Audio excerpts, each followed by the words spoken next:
Present. Councilmember Bavaro. Present. Councilmember Williams. Present. Councilmember Wright. Here.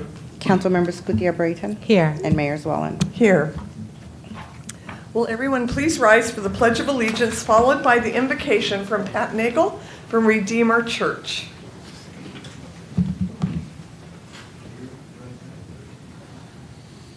I pledge Allegiance to the flag of the United States of America and to the republic for which it stands, one nation, under God, indivisible, with liberty and justice for all.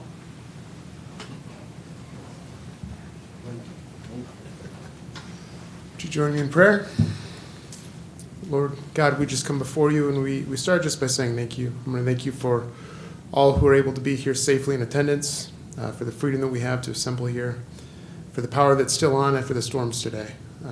We just pray also in thanksgiving for everybody that contributed to the agenda this evening. And we ask as we start this meeting just for every bit of grace and wisdom and kindness that comes from you, Lord. And so we pray would everybody that has a voice tonight be heard well and clearly, that they would feel well heard and they would feel respected. For everybody that listens, that they would have the ability to hear well and to be able to respond clearly.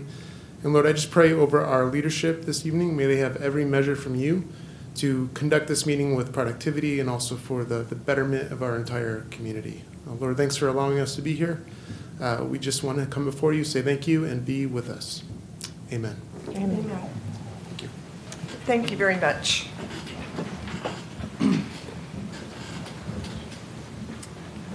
Does the city clerk have any announcements? Yes, Mayor. Just a reminder, public comment is 3 minutes, and we have blue speaker cards at the entrance of the chambers.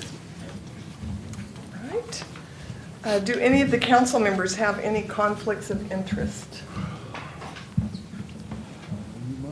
I see. Oh, Councilmember Williams? So for the last item on the agenda, just for the record, and I'll mention it when we get to that item as well, and that is item 20. Councilmember Williams will be recusing himself due to property interests. His property that he owns is located close to the project.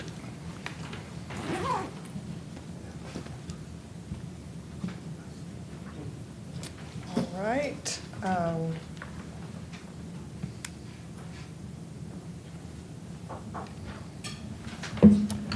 Will the city attorney report out on closed session? Yes, Mayor. Under closed session, the council considered a couple items, one under existing litigation, and then the other item, labor negotiations. No reportable action was taken. All right, thank you.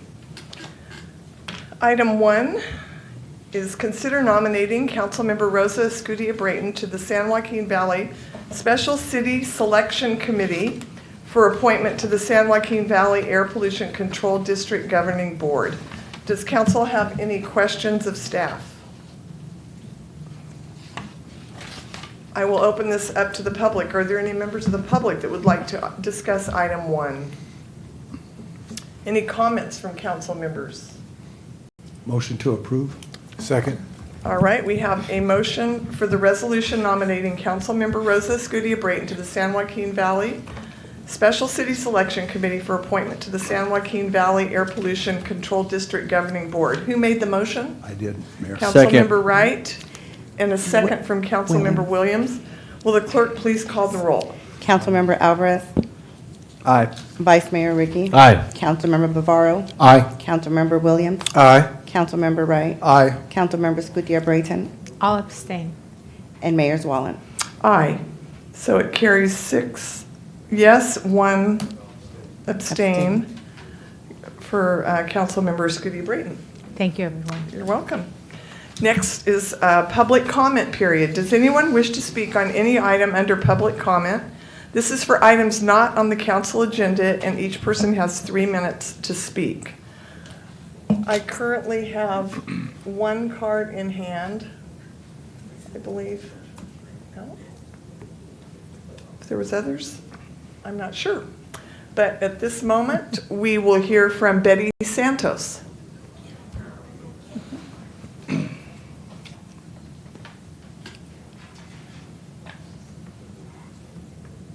Hi, good evening. Council and Madam Mayor. I'm Betty Santos, and I am a representative from West Coast Customs. Along with my team, Jerry and Tina, we also are on the state level with the Sacramento Lowrider Alliance. I just wanted to bring you up to date on what took place yesterday. Some of you may have heard what's going on in our state level. Assemblyman David Alvarez, who introduced a bill to, this right here?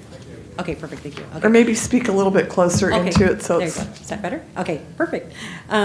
Yesterday, what took place, Assemblyman David Alvarez, who wrote the bill of AB 436 pertaining to lifting the ban of cruising through the state of California, it went to the Transportation Committee yesterday. And during that time, he did include in his speech Modesto as being American graffiti, a very important part of being part of the car culture as well. And so that time they had opened it up to the floor to where any public people can come and speak about it. And there was a few people that were supporting of the bill. And then they opened the floor again for those who were opposed of it, where there was nobody. Okay, so they continued to talk about it, and then during this time, they had telephone calls that came in. There was a few throughout the state. We had two from Modesto, Tina and Jerry. They called in and spoke of support, as well, all the way down to San Diego. Again, they opened it up for anybody opposing, and there was no calls. So furthermore, the chairperson, Laura Friedman, had spoke about, she had a couple of concerns pertaining to the cars, what would I say, the lower, the height of the cars, okay? And she talked about, is it safety? Is it safe for them to cruise that low? And she says, well, maybe, some of these cars are meant to be that way. But anyhow, furthermore, she supported the bill. Okay, so again, she asked to be a co-author as far to be part of the AB 436 bill. And then another gentleman on the committee also wanted to be a co-author as well. Okay, so they went ahead and took a vote, and the vote was 12-0 in favor of lifting the ban for the state of California. And so the next step is to go to the safety committee. And so that's something that was real exciting to hear. And we'll just have to wait and go from there. So as the bill progresses, I think it's going pretty fast. And so hopefully along the way, they'll continue to pick up more co-authors. Just to let you know, Tina, myself, and Jerry, we sit on the the Sacramento Alliance, Lowrider Alliance. And this is real important to us, especially to myself. We have a passion. We want to continue to work with the council. We want to continue to work with the police department into bringing, the car clubs, and individual solo riders together so that we can, move forward with this. In my heart, I feel like it's going to happen one day, and so we're just going to continue to move forward and think positive thoughts. The president of the Impala Car Club that's down in San Diego, California, had spoke about our passion. And on this California Lowrider Alliance, we're the only hot rodders on there, so which is something I'm really proud of. Thank you for your time, and so have a good evening. All right, thank you. Thank you. Online, I see Ramon Rodriguez. Good evening, Madam Mayor and council members. I think it's time that it's been over a year now, and since it's the 50th anniversary of American Graffiti, I think it's time to lift the cruising ordinance ban. The cruising ban has to be lifted right now. Since it's the 50th anniversary of American Graffiti, this is why Modesto is what it all started. And the last speaker agreed. I agree with her, and it's still to this day we need to see more cruising happening in Modesto to restore what is part of it, and it's been for decades until 1990. So yeah, you've been lacking, like not moving forward. That the state is moving forward faster now because it's like a relic of a racist past, banning like something that's been part of Chicano culture for decades. It's all started in LA and then goes all the way, spreading all around California. And lowrider culture is now part of our culture, and it's been going everywhere, even in Japan and Europe.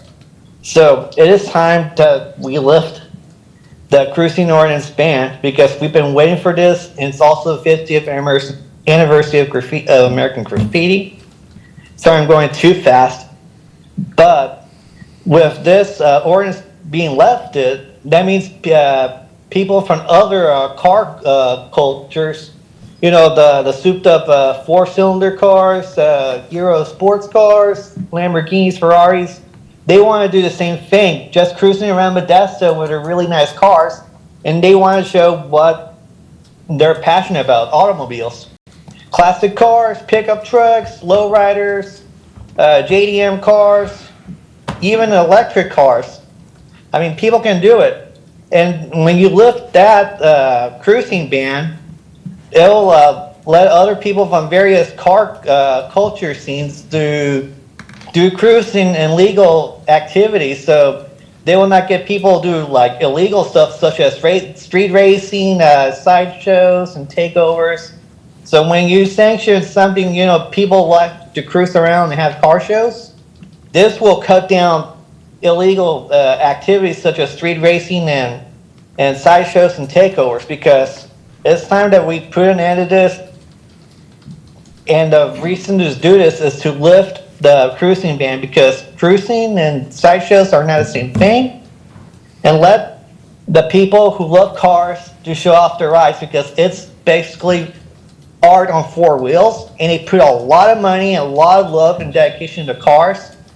And that is why it is time to put the cruising ban bye-bye, and I want to see it happening. And not just me, but everyone who loves cars. Thank you. You're welcome. Next online, Jenny.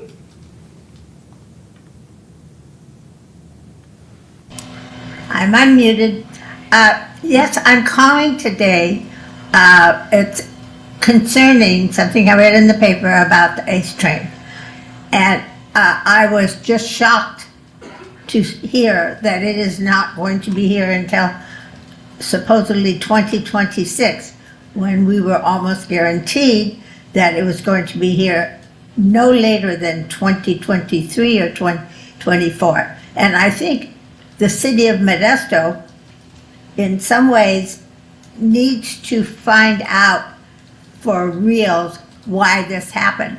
Because I was under the impression that ACE train, we were waiting for the tracks to be put in, and that the tracks were supposed to be already started, and then now they say no.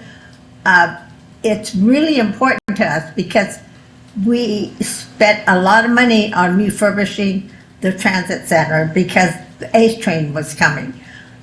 We have in ways said to a lot of our constituents, the ACE train's going to be here in 2023. I think that we really, as a city, that's going to be a financial blow. Also, our not having it until 2026. And I think the citizens of Modesto deserve to know more about why it went from 2023 to 2026.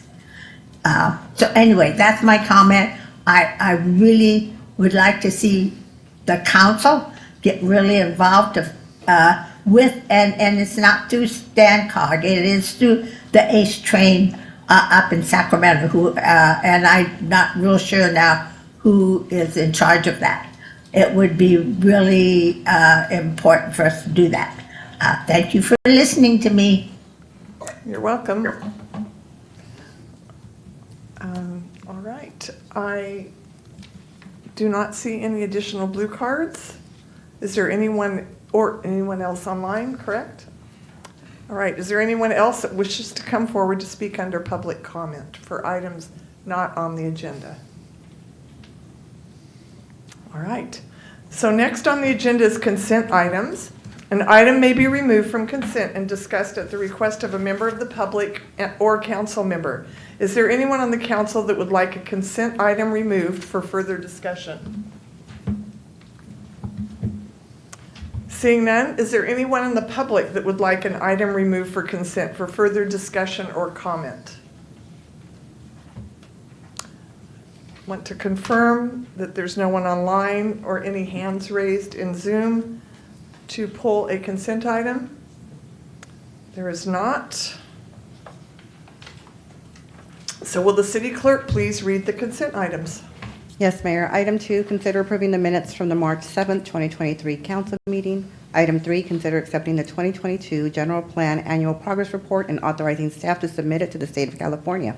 Item 4, consider approving the award of proposal and professional services agreement to Sear World, Inc. out of Roswell, Georgia for urban planning and project management support for $542,000, including a 20% contingency for a total amount not to exceed $650,400. Item 5, consider approving the vacation of 2 sewer easements located northwest of Crow's Landing Road, Pueblo Avenue intersection, and land exchange agreement between the City of Modesto, Southwest Hyde Company, and Modesto Holding Company for the disposition of approximately 65,776 square feet of city property in exchange for receipt of approximately 103,819 square feet of property, both of which are located approximately adjacent to Crow's Landing Road between the CA-99 freeway and Zeph Road.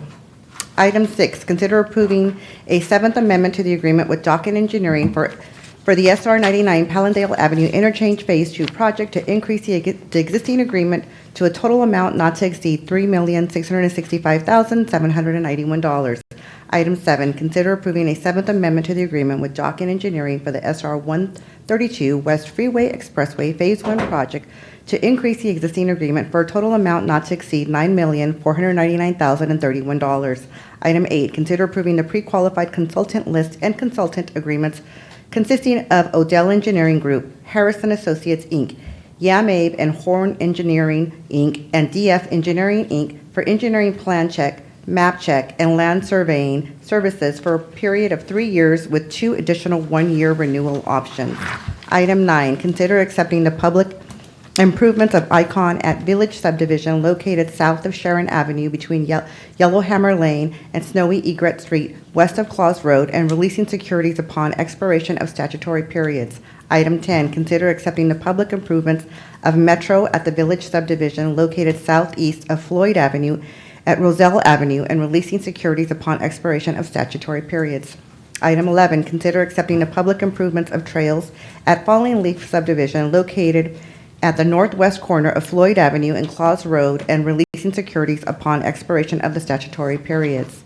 Item 12, consider accepting the award of $350,000 from the Governor's Office Business and Economic Development, Go Biz, for the Cannabis Equity Grants Program for local jurisdictions. Item 13, consider approving an agreement for low-lead brass, PVC, galvanized fittings and valves to Ferguson Waterworks out of Modesto, California, and Pace Supply out of Stockton, California, for a total amount not to exceed $3,200,000 over 5 years. Item 14, consider approving the purchase for fleet replacement vehicles, which includes 2 vacuum 3-axle trucks in the amount not to exceed $1,296,449 and rescinding resolution number 2023-013. Item 15, consider approving the purchase of a cybersecurity patch management system with Telecom Communications Group out of Modesto, California, for a total amount not to exceed $109,413. Item 16, consider adopting the 2022 Stanislaus County Multi-Jurisdictional Hazard Mitigation Plan update that includes the City of Modesto Local Hazard Mitigation Plan Annex. Item 17, consider approving the First Amendment to the agreement with Pacific Gas and Electric for gas smart meter installation. Item 18, consider approving an agreement with Central Square Technologies, LLC, for the annual maintenance of Lucidity, a computerized maintenance management system software for a total amount not to exceed $243,819 over 5 years. Item 19, consider approving the plans and specs for the speculative biosolids removal project, accepting the bid and awarding a contract to Synagro out of Baltimore, Maryland, for a total amount not to exceed $6,725,038 and approving an agreement with West Yost Associates for engineering support during construction and construction management services for a total amount not to exceed $2,246,522. All right, may I have a motion to approve the consent calendar? So moved. Second. I have a motion by Councilmember Bavaro and a second by Councilmember Escudilla-Brayton. Will the city clerk please call the roll? Councilmember Alvarez, Aye. Vice Mayor Ricky, Aye. Councilmember Bavaro, Aye. Councilmember Williams, Aye. Councilmember Wright, Aye. Councilmember Scutia-Brayton, Aye. and Mayor Zwallen. Aye. So it carries 7-0 unanimously. Next on the agenda is council comments and reports. Do any of the council members have any comments and reports? Councilmember Escudilla-Brayton. Thank you, Mayor. I just wanted to take this opportunity to thank all those employees and partners who have diligently been assisting everyone with the stormy events we've been currently having. It's impacted everyone. Not one person has not been impacted by all the rain and wind and just the situations going on.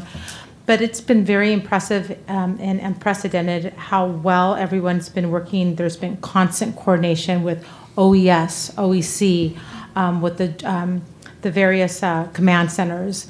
The communication that's been coming out of the city of Modesto has been frequent, has been clear, and has been helpful.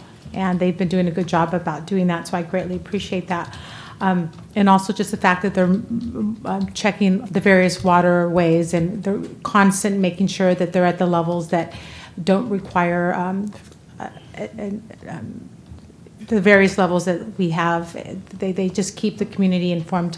But most important is that they're ensuring the safety of our public and also our first responders. So the entire effort has been mammoth. It's been much appreciated. I know it's been a lot of work for a lot of people. So I'm very grateful for everyone that is making this happen. Thank you. Next is Councilmember Bavaro. Thank you, Mayor. Saturday, March 3rd, I, along with the mayor, attended the 10K, actually the first annual 10K run with a cop here in Modesto. Over 800 students participated in the run. They trained well, and it was the first of this kind, and I'm sure it's going to be carried on every year under the leadership of Detective Sean Dodge. It was great to see all the kids with the police officers running. We had sheriffs from San Joaquin County, Fresno County, and Stanislaus County also participating. And I was walking with the chief. We did not run. Fire wasn't there to do this on me, you know. But walking through the neighborhoods, it was really a thrill to see the neighbors outside thanking the chief and other police officers for the work they do, and very appreciative and very respectful. I also like to comment yesterday, the mayor, myself, city manager, Dave Wright? No, Eric Alvarez, met with our new Congressman John Duarte here at City Hall. It was, I consider, a very productive meeting. He's very open to working with the City of Modesto, becoming our partner in securing economic development funds and other federal funds to our city. He had a staff member there as well. So I was very impressed with the congressman being here with us, offering his services to us, and establishing a relationship, most importantly, with the mayor and I and Mr. Alvarez. That's all I have to say. Thank you. All right, thank you. Vice Mayor Ricky. Thank you, Mayor. I want to talk a little bit about our homeless crisis. Modesto is really suffering under the weight right now of its homeless crisis. We have a lot of successful programs going. We've got Downtown Streets team, we've got our Camp to Home program, we've got the Barbarian Shelter, and many more programs, but we just still aren't really stemming the tide overall.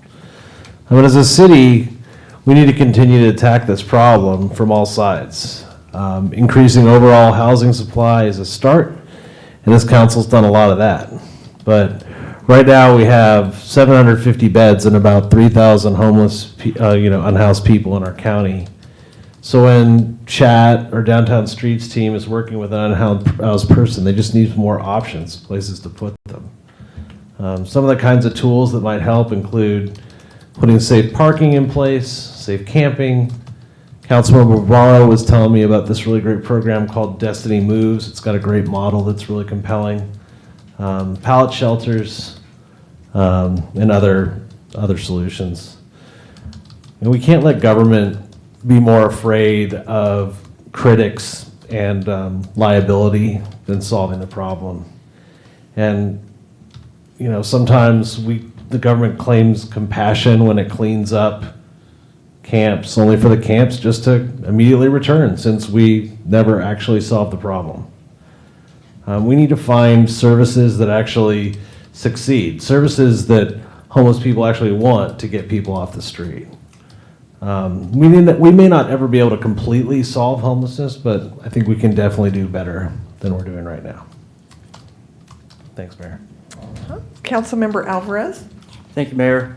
I just want to highlight a couple of upcoming events that the city has and is offering. So we have a Modesto drive-up drop-off in District 2 at John Thurman Field, taking place March 25th from 8 a.m. to 12 p.m. Or until full.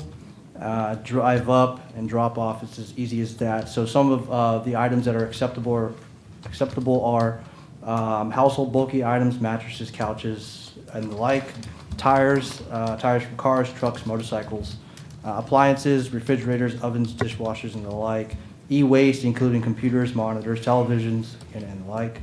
Modesto households and apartments only, no businesses, and please bring proof of address. Any questions, you can call 209-577-5494 or visit City of Modesto website.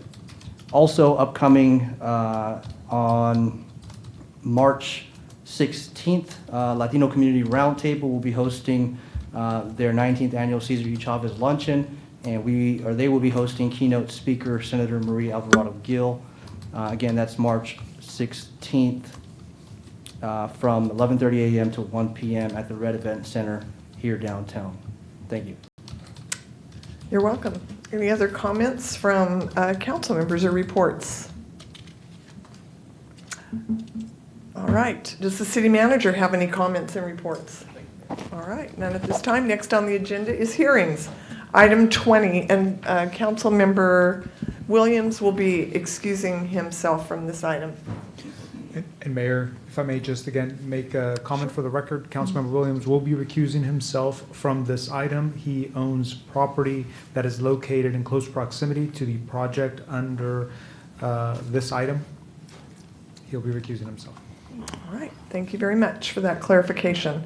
Item 20, this is a hearing to consider approving a joint submission between the City of Modesto and Visionary Home Builders of California, Incorporated, for a State of California's Affordable Housing and Sustainability Grant in an amount not to exceed $50 million, a city funding commitment in a total amount not to exceed $7 million, plus $200,000 in activity delivery costs for a grand total of $7,200,000, and the deferral of capital facilities fees in an amount $967,750 for the development of 7th Street Village on the properties located on 7th Street between J Street and I Street, contingent on the successful award of the Affordable Housing and Sustainable Communities Grant. So welcome, Jessica Hill. Good evening, Mayor, City Council. Jessica Hill, the Interim Director of Community and Economic Development. So to start off, I'm going to give a little bit of background. The city receives funding each year, both from the state and federal government, to help build affordable housing within the City of Modesto. In order to allocate this funding in December 2022, the city released a notice of funding availability in order to ensure that the city had a pipeline of projects to meet the various spending deadlines. As part of the process, we identified 4 different tiers for people to apply for. That tier 1 being the projects that we're kind of ready to go now and to move forward with immediately. So our tier 1 project that was applied for was a development called 7th Street Village with the developer Visionary Home Builders. It is a proposed mixed-use development on 7th Street and J Street for 79 units consisting of 1, 2, and 3-bedroom apartments. The ground floor of this mixed-use development will be commercial. It will be served for households that make between 30 and 80% of the area median income. And for reference, a household of 4 can make up to $63,750 annually. The total project cost is approximately $57 million, and the request in the application was from the city to assist with $7 million. So a little bit more about the project location and details. Like I said, it's located at 7th and J Street in the yellow area above. It's 0.88 acres, and we're proposing 6 stories with a height of 72 feet. It's very close to many areas within our downtown area, including 0.2 miles away from the transit station. And then below, there's also 48,000 square feet of parking available on the ground and second floors. So as the residential components, we're proposing 12 one-bedroom units, 35 two-bedroom units, and 32 three-bedroom units. Each floor is served by an elevator, and all units will have 1 bathroom accessible, 1 kitchen accessible, and all rooms served by an accessible route. In addition to the units, on the floor area, there's 5,000 square feet set aside for commercial, as well as a leasing office and a Head Start school, which is slated to be in that ground floor as well. Other on-site amenities include a community center, a cooling center, computer lab, playgrounds, and office space for services. So one of the first actions we're seeking for approval for tonight is the ability to apply for the Affordable Housing and Sustainable Communities Grant from the state of California. This grant is utilized to help reduce greenhouse gas emissions. And in our 2023 NOFA, the state released $750 million, and the application is due to the state in early April 2023. So what we're seeking approval for tonight is to submit a joint application with Visionary Home Builders for a total award of up to $50 million.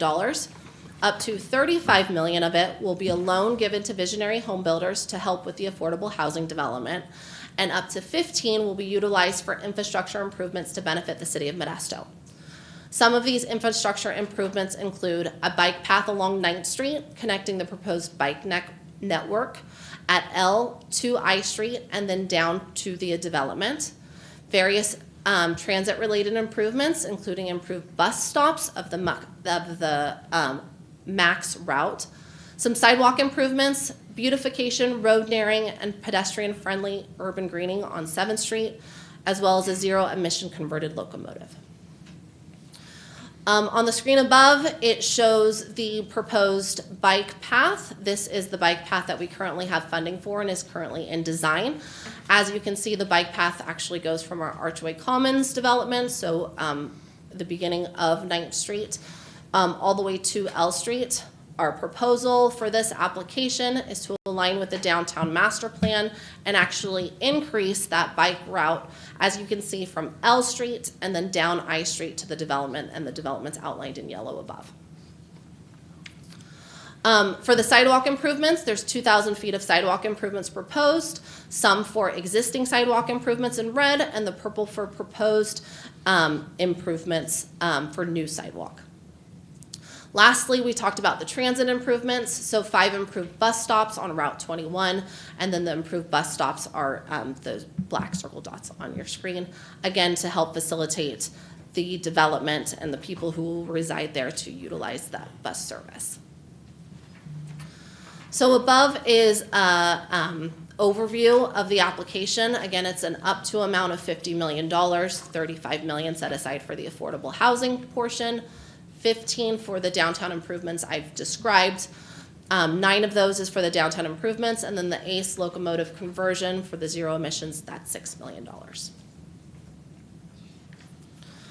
The second resolution we're taking forward tonight is in regarding the $7 million that they've requested as part of the city's funding that they receive to help with affordable housing within the city.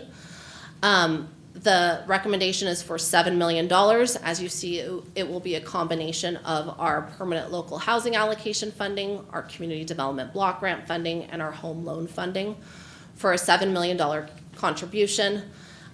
If approved, the project is proposing to leverage over $49 million for a total project cost just below $57 million.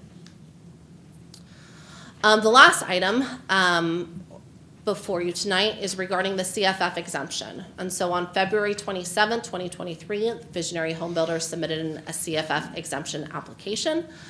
And what this exemption allows is that within our CFF policies and procedures, the city is able to, in order to foster new affordable housing development, we're able to exempt or defer affordable housing units with our capital facility fees.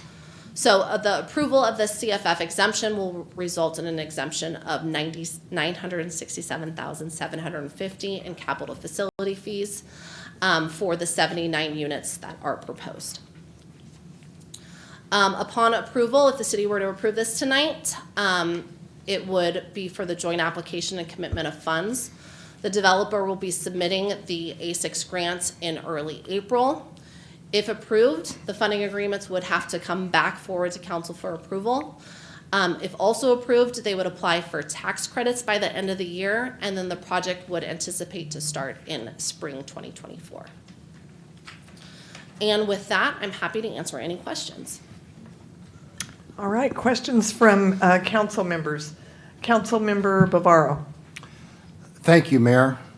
Let me first start off by saying it's not affordable to build affordable housing, is it?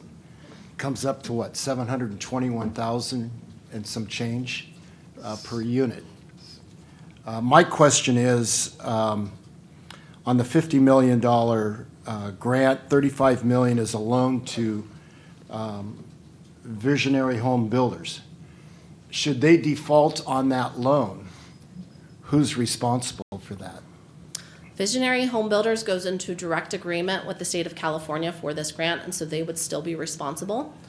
As part of that as well, there's also annual payments that have to be made back on that loan due to the state each year. So is City of Modesto at any risk should there be a default? Not that I'm aware of, no. Okay. Do you know what the interest rate is on that loan? From my understanding, the interest rate's 3%.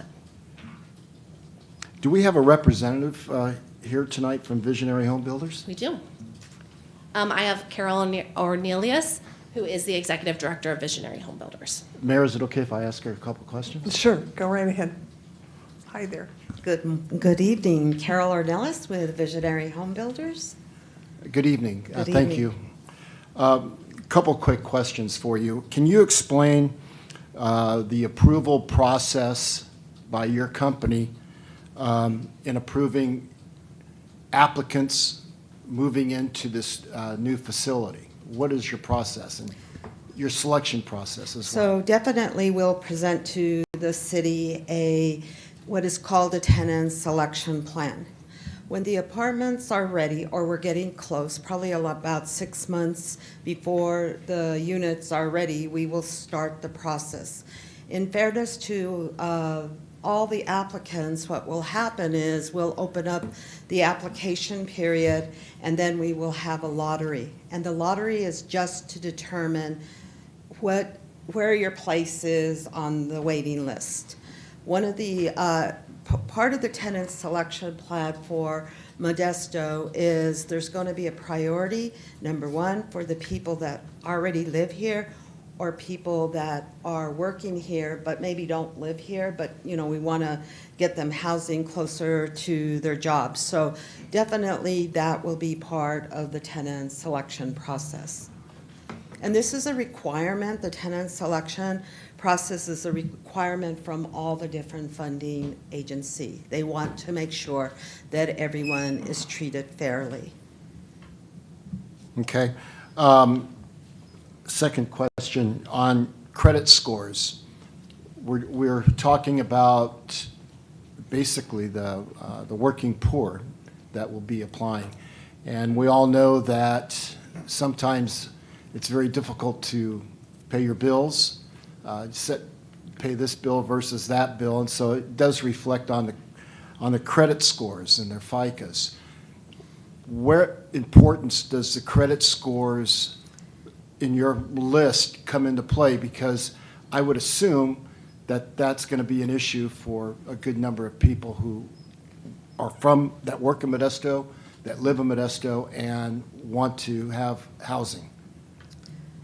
First of all, part of the selection process is looking at tenants' credit history. It doesn't mean that we're looking at the FICO score. We're looking at what happened to the family, or what are they facing on their credit report.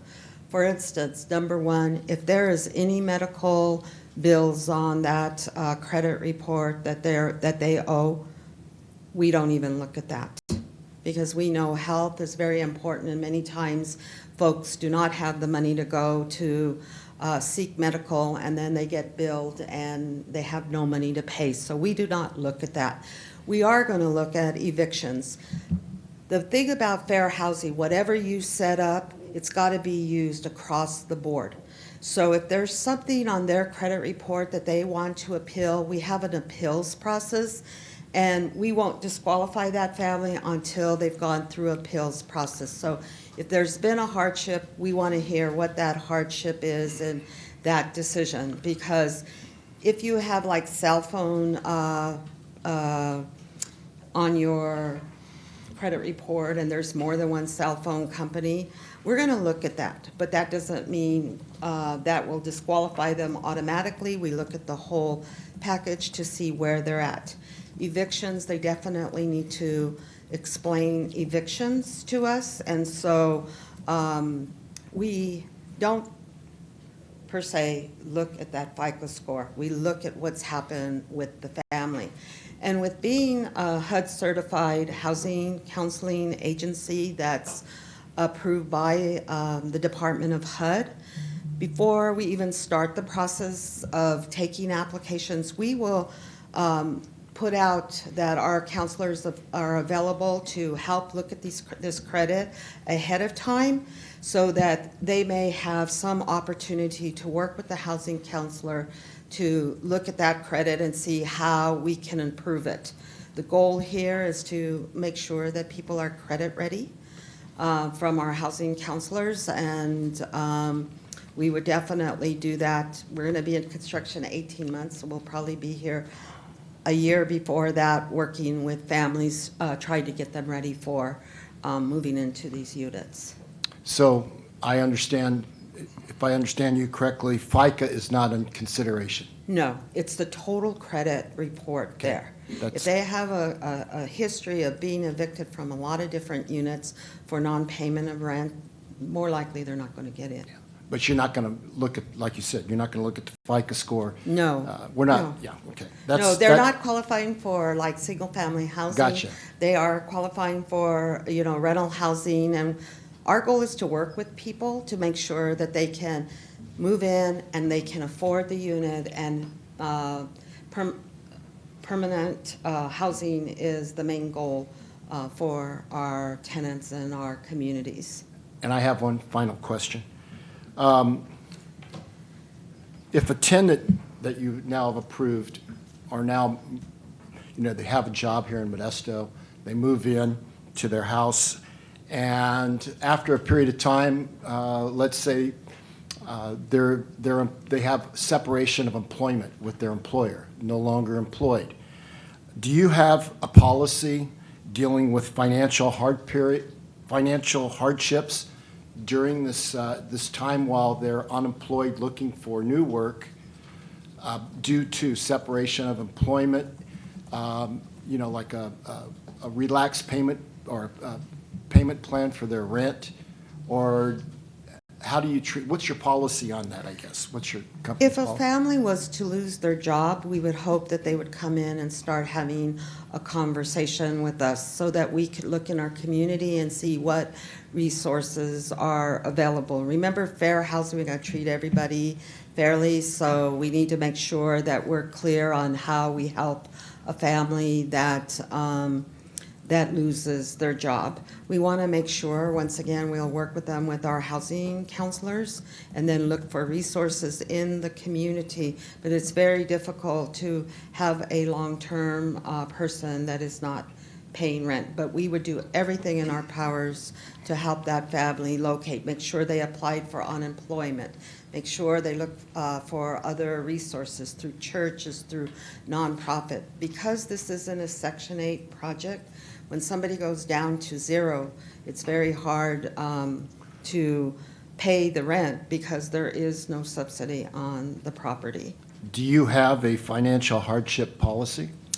We don't. We did during COVID, but definitely because the rents are affordable rents. We don't get any other subsidy, but from our rents, if we had, 5, 6 people, it would put a hardship on the operation of the property as well. But we would definitely work with the residents to see what resources are out there that they may be able to tap into. And you are a nonprofit, correct? Yes, we are. And you've been in business 40 years? 40 years. Thank you. Thank you, Mayor. All right, and next, Councilmember Alvarez. I have a question regarding the households making 30 to 80% of the area median income. What does that translate to in dollars?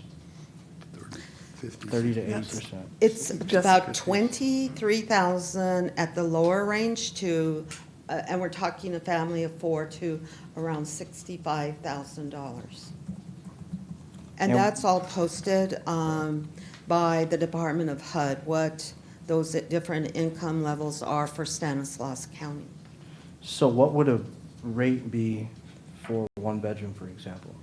For the one bedroom at the 30% level, it runs with the utility allowance that we give to families, somewhere close to about $450. On the higher range, on the 80%, it will run about $1,500. That's pretty unprecedented in the country, right? And Yes. $400 is very affordable. Do you have any measures in place to prevent folks from coming in there at that rate and not necessarily participating or taking part in their community? Is there some sort of measure? Yes. Or basic requirements that they have to commit to a certain volunteer number of hours, for example?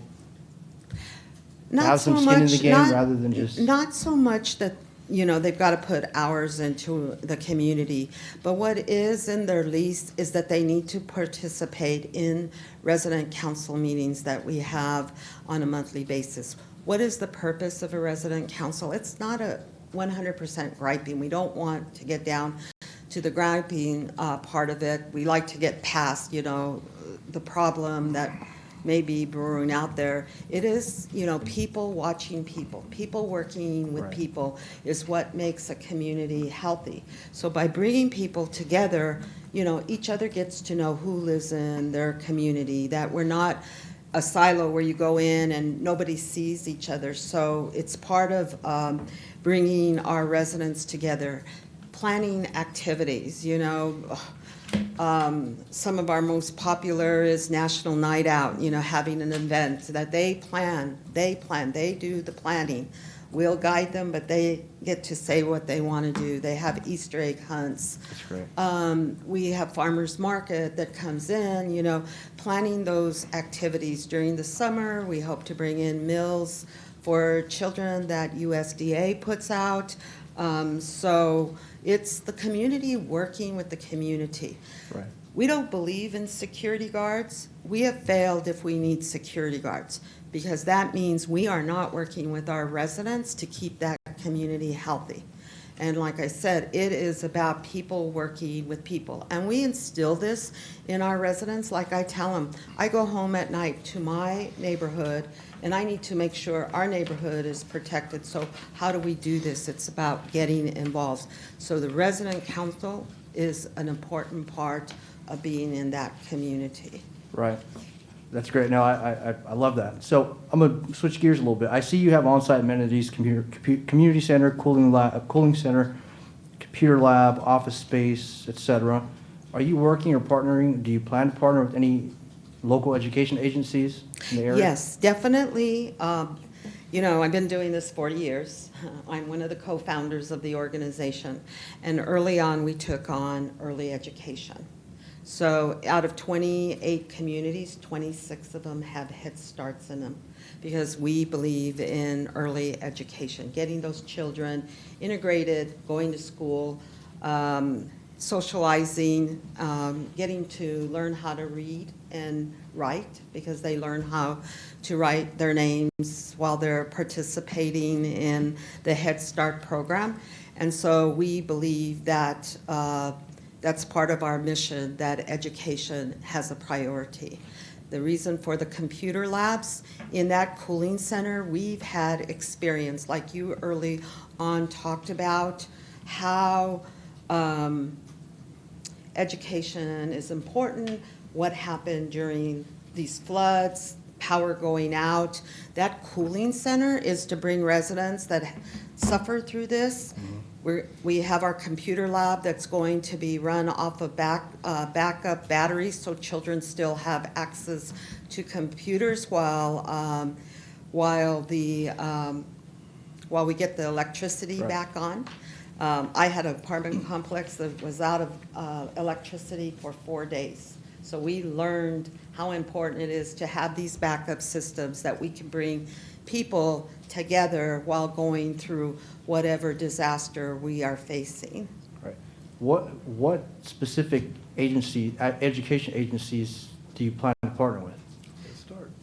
Besides Head Start, El Concilio brings a lot of resources to the community.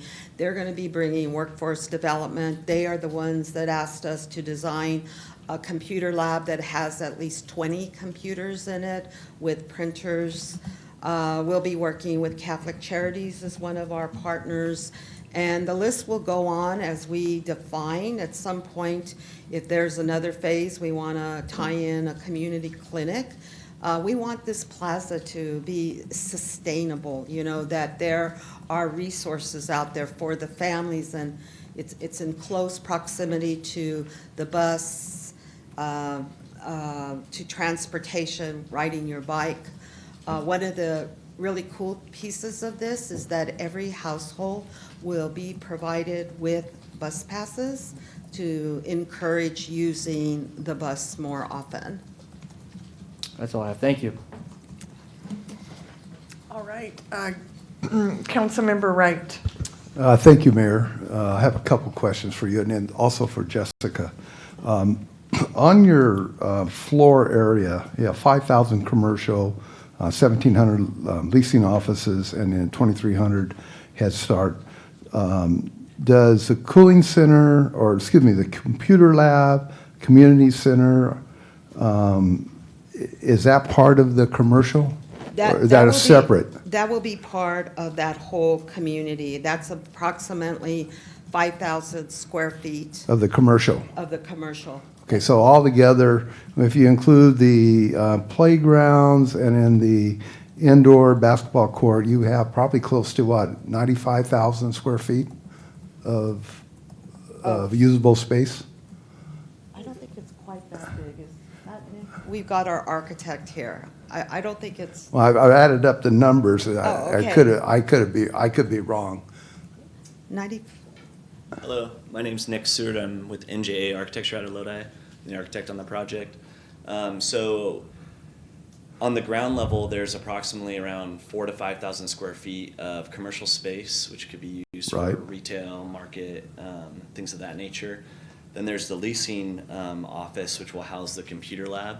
Okay. Then there's also an outdoor playground, which is associated with the Head Start program. And the Head Start program, I believe, is around 2,300 square feet. And that includes the playgrounds, the 2,300 square feet for this? No, that Okay, would that's be separate. that would be separate. Okay. Yeah, that'd be indoor interior space. So with the playground, we would be targeting around, I think it's 35 square feet of outdoor play area per child, something of that nature. And then along with all those program elements, we would have around 2,000 square feet, somewhere in that ballpark, 22 to 2,000 square feet of community center space as well. Okay, but when you add up all that plus the residents, you're going to be, yes. you're going to be close to We're about 160-something thousand square feet. 160,000 square feet. So the cost per square feet is around $300 a square foot compared to all the square feet that you have, if I'm calculating right. Yeah, I'd have to do the math, but yeah, that sounds close. Yeah. Yeah. So, okay, and then my next comment was to Jessica. Jessica, this is a lot more affordable than our Vine Street project that we're doing right now, per square footage, I think. Am I correct? Well, I think they're two separate projects. Right. And there's a lot of different infrastructure that needs to happen for either or. I think this one, does have that commercial component and that mixed use component that, takes into consideration and may lower the cost per square foot in that aspect. Yes. So, this is a great project, and when you really look at everything that you're doing, the cost to build this is very affordable with all the amenities that you're doing, the commercial space, the playgrounds, the basketball court, and everything you're doing on these projects. My hat's off to you. Thank you. All right, Vice Mayor Ricky. Thank you, Mayor. One question I had is, in terms of the solar setup that you guys have designed for this, can you tell me a little bit about how that's going to impact bills for, residents of the building? And, and you mentioned battery backup. Would this almost be like a microgrid for the facility, or? Well, the goal here is to get as close to zero on electricity because the units are going to be 100% electricity, the whole building. So when we start to build the solar, we will put all of that in there so that it'll calculate how much solar that we have. The battery packs are backup. There are days that we may need to tap into that storage because we will also be storing electricity. So at some point we may need to use it. And especially, when the grid goes down, the backup batteries will help power back the building. Because we cannot use anything but electricity in this building, we can't use a generator. That's required by the state. Yes. Right. This is that. That wasn't your, greenhouse- you Yes. didn't set out to do this necessarily. Well, no, that's not true. That's absolutely not true. And I'll tell you why. Just a tiny fast story. With this last big rain and winds, it knocked down a tree in the park across the street from our Veterans Project. And it is also a mid-rise.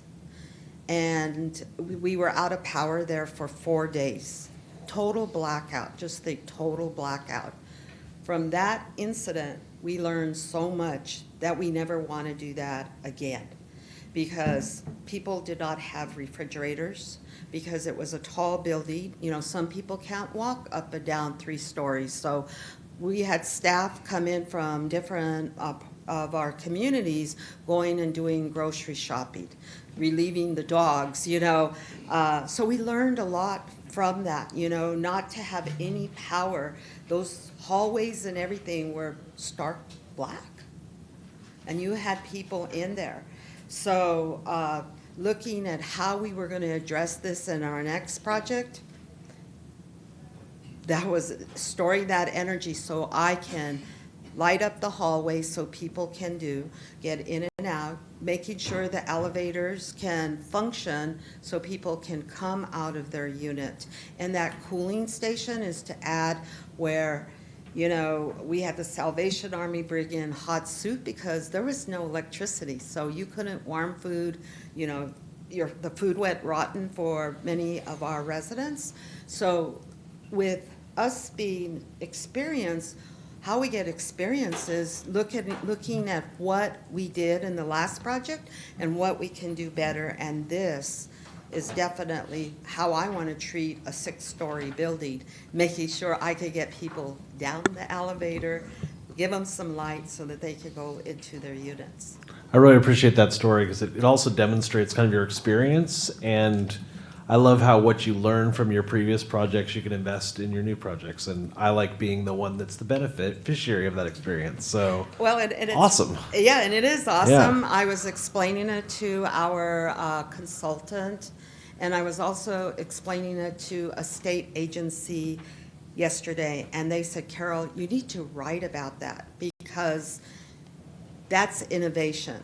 Yeah. You know, we're taking that problem to heart, especially if we're going to build more in downtown areas. We got to think that way because the buildings go up and there's more people on top of each other. And so that's just human kindness to make sure that if there is an event that we're able to help our residents out.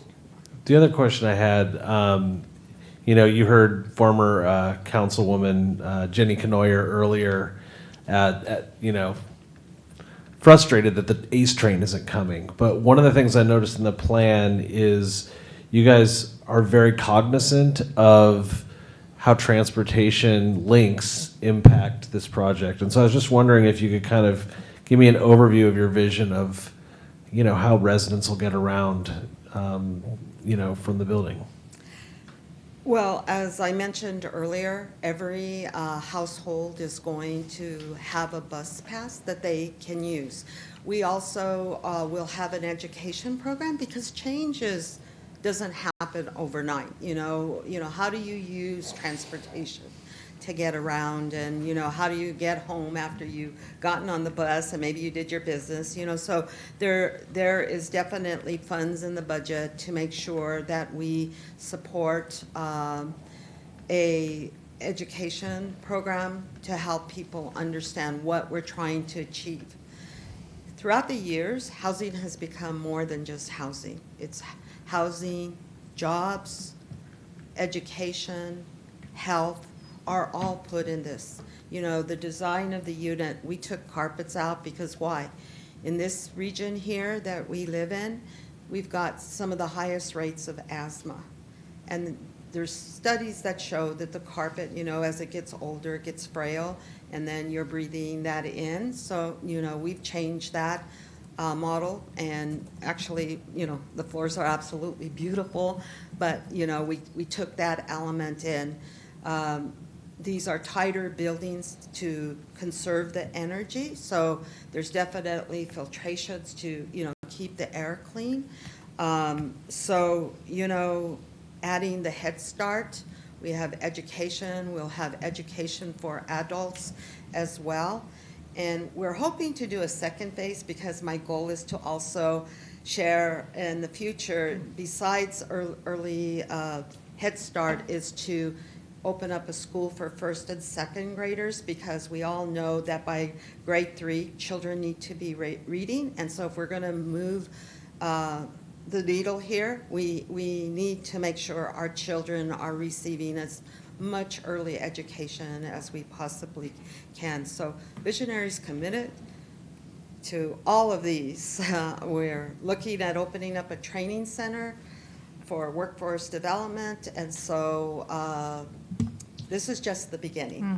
Thank you very much. I think also to add to the transportation question there, we are providing ample bike storage at each level of the facility, at the residence level as well as in the parking structure. So we're trying to promote a sustainable community through public transit as well as bike riding. It's also one of our improvements that we were proposing to as well to 9th Street and continuing it down, as Jessica mentioned, along I Street, which is near our site. So that's another feature that we're incorporating in the design. And there's bike lockers, so that, the bikes, the residents will have control over that locker so that their bikes will be safe. All right, I'm going to ask my question now because I don't know if I'm going to get a chance at the rate we're going here. And it connects with this, and it would be for Jessica regarding the connection with bike paths and walk paths. So it looks like 9th Street's going to have a really great bike and walk path all the way to Archway Commons to downtown. Correct. All the way through. Correct, and it'll actually extend through I Street, and so this leg is extending it to I Street directly to the development.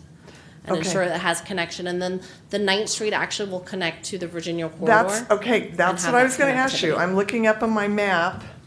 So what about the connection from 9th Street through Nellie, the canal there, And that's onto the the connection Virginia? that's going to happen as part of the Archway Commons project. It will. Yes. So it will go from 9th Street through Nellie or the canal to the Virginia corridor, Correct. which then connects our downtown continuously to schools, shopping, I mean, all the elementary schools, Roosevelt Junior High School, is right on that, all the way out to Bangs, eventually, at Bangs Avenue. So the connection is then made Correct. from downtown with bike, walking paths, and bus connections completely. All right, that answers my question.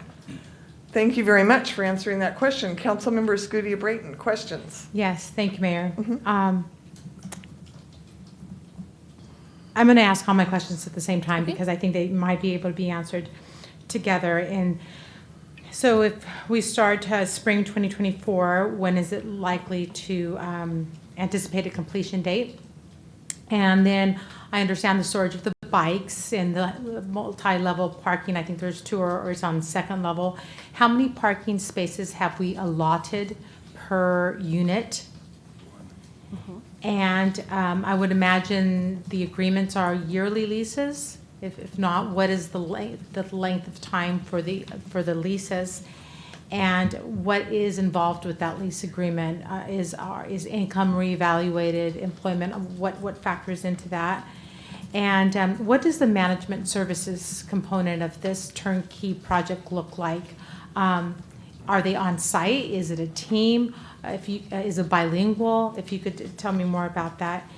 And lastly is, do you have other like projects? I mean, this is a pretty mammoth one. You spoke to a smaller one, but do you have any more larger projects that you could speak to perhaps its success? Great. And this is such a visionary,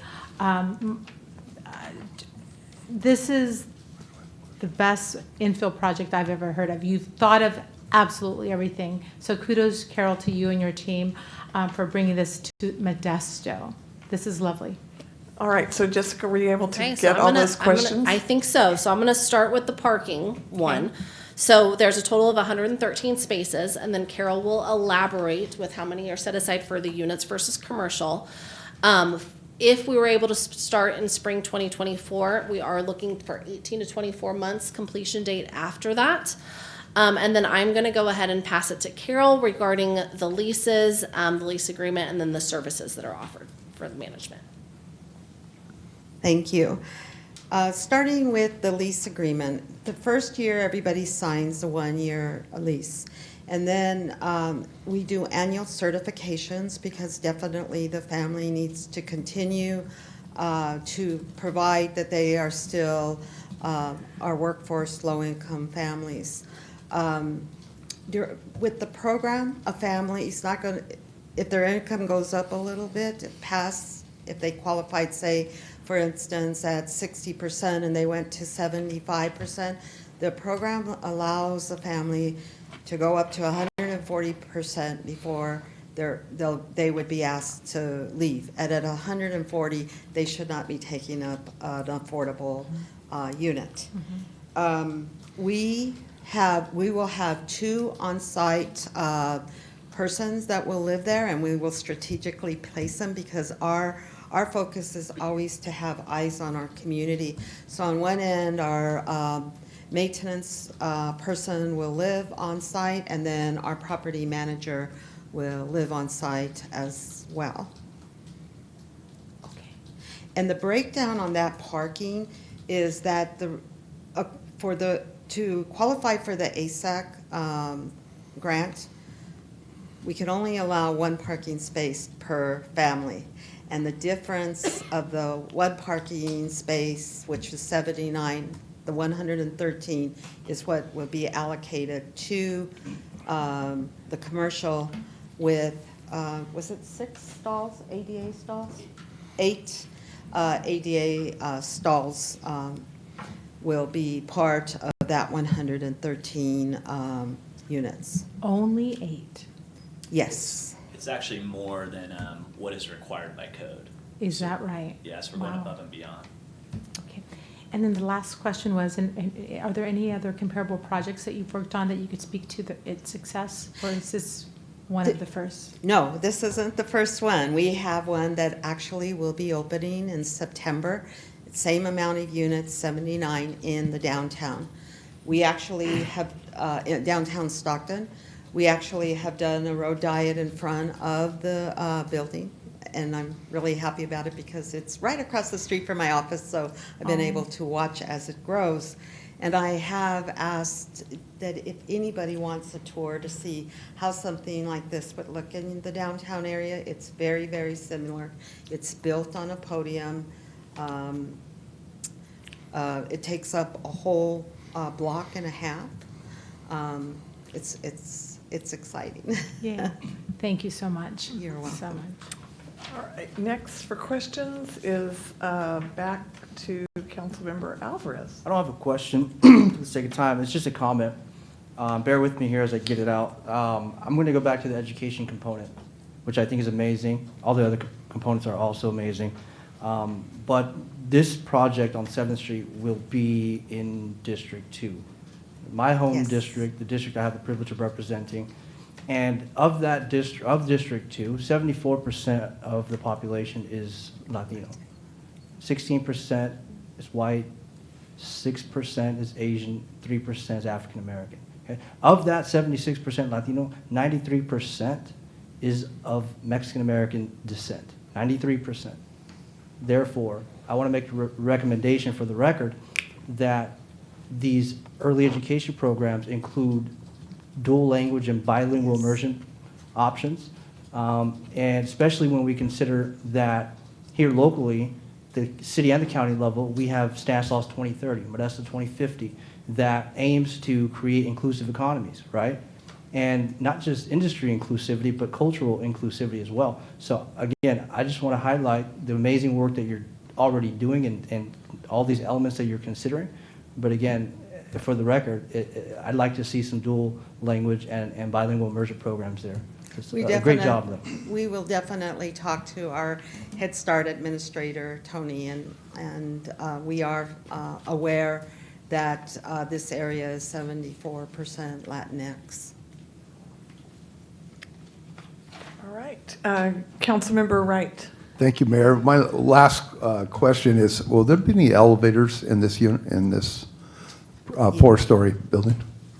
Yes, it's actually a 6-story building. 6-story. With, yeah, the ground level retail, and then 2 levels of podium parking, and then so there will be 2 elevators. What we will be proposing, one that will be along 7th Street, so community members can go up and down there. They can get also to the roof level podium courtyard area, and then up all the way to the top 6th floor to all the units, and then there'll be one that's near the back of the parking structure that will also be accessible. So parking is going to be 2-story? Yes. Oh, okay. Yeah, it's a very urban approach to the parking. It's a podium 2-story. 2-story parking is very expensive, so It is. I'm surprised you're able to do this for $57 million, to be honest with you, so. We are now very familiar with podiums, and we're Yeah, on a they're- podium yeah. now, and Yeah, they're running about We're- $50,000 a stall, so. Yes. It adds up real fast. All right, Councilmember Bavaro. One final question, just to confirm. Because of the funding model with the state and city of Modesto, this is a prevailing wage project, correct? yes, it is. Thank you. All right. Any other questions from council members? I have one more question. Since it's right across the street from St. Stanislaus Church, I wondered if there was any input from the diocese regarding this structure being built across from the church. We haven't met with the diocese. We have been trying to get a hold of them because we do want to continue our community engagement.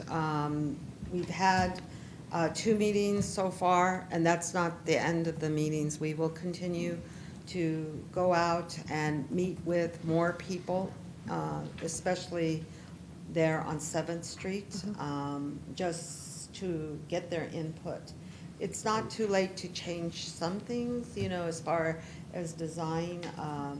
We did hear from the community that they didn't want to close off 7th Street, so we did the road diet.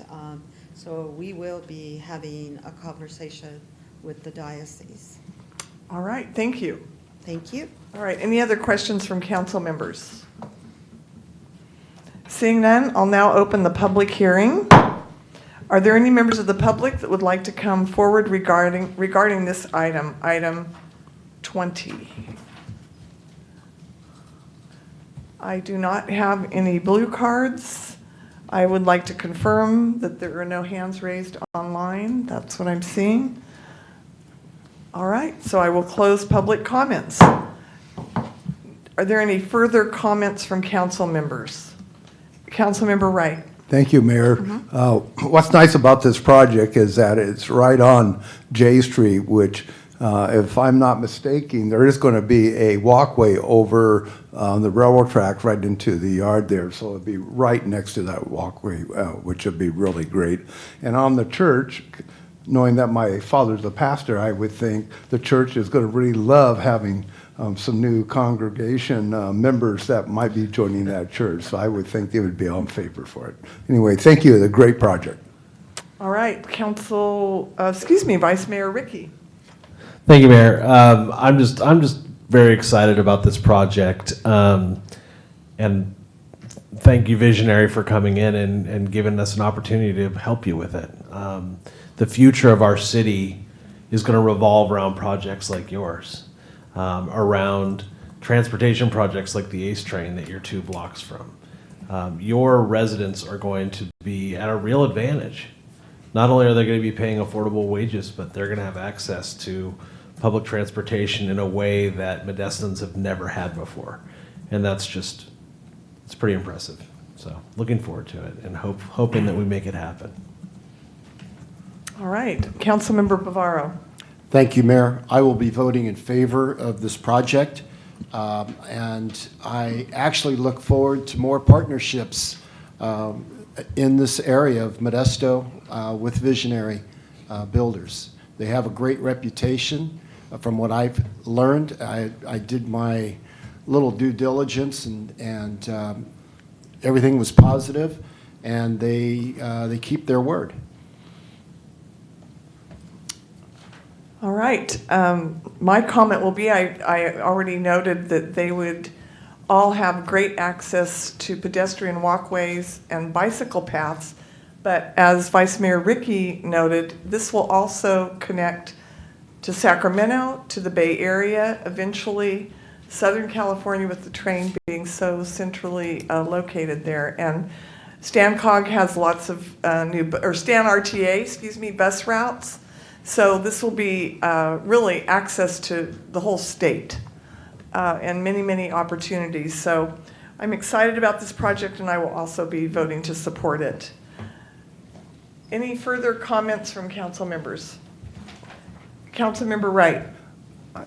I'm sorry, but one more comment. I just hope staff puts this on the fast track so that they can get everything okay by the city and planning so that we can really start this once they get their grant. So I'm counting on staff doing that. Thank you.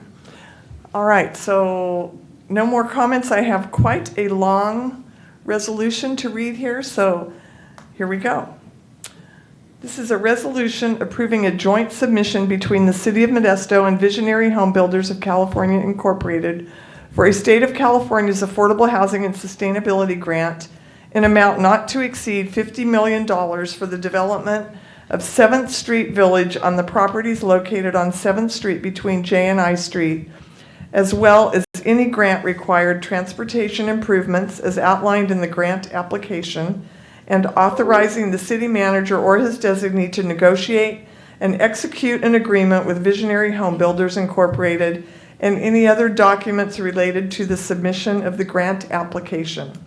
A resolution approving a city funding commitment in a total amount not to exceed $7 million and $200,000 in activity delivery costs for a grand total of $7,200,000 for the development of 7th Street Village on the properties located on 7th Street between J Street and I Street, contingent on the successful award of the State of California for the Affordable Housing and Sustainable Communities Grant. A resolution approving the deferral of capital facilities fees in an amount not to exceed $967,750 for the development of 7th Street Village on the properties located on 7th Street between J Street and I Street, contingent on the successful award of the State of California for the Affordable Housing and Sustainable Communities Grant. Do I have a motion? So, second. All right, I have a motion from Councilmember Escutia Brayton and a second from Vice Mayor Ricky. Will the clerk please call the roll? Councilmember Alvarez, Aye. Vice Mayor Ricky, Councilmember Bavaro, Aye. Councilmember Wright, Aye. Councilmember Scudia Brayton, and Mayor Zwallen. Aye. Motion carries 7-0. Thank you very much. Excuse me. 6-0 with one. With one abstention. 6-0 with one recusal. Thank you for that correction. Are there any matters too late for the agenda? Seeing none, I am calling this meeting of the Modesto City Council to be adjourned.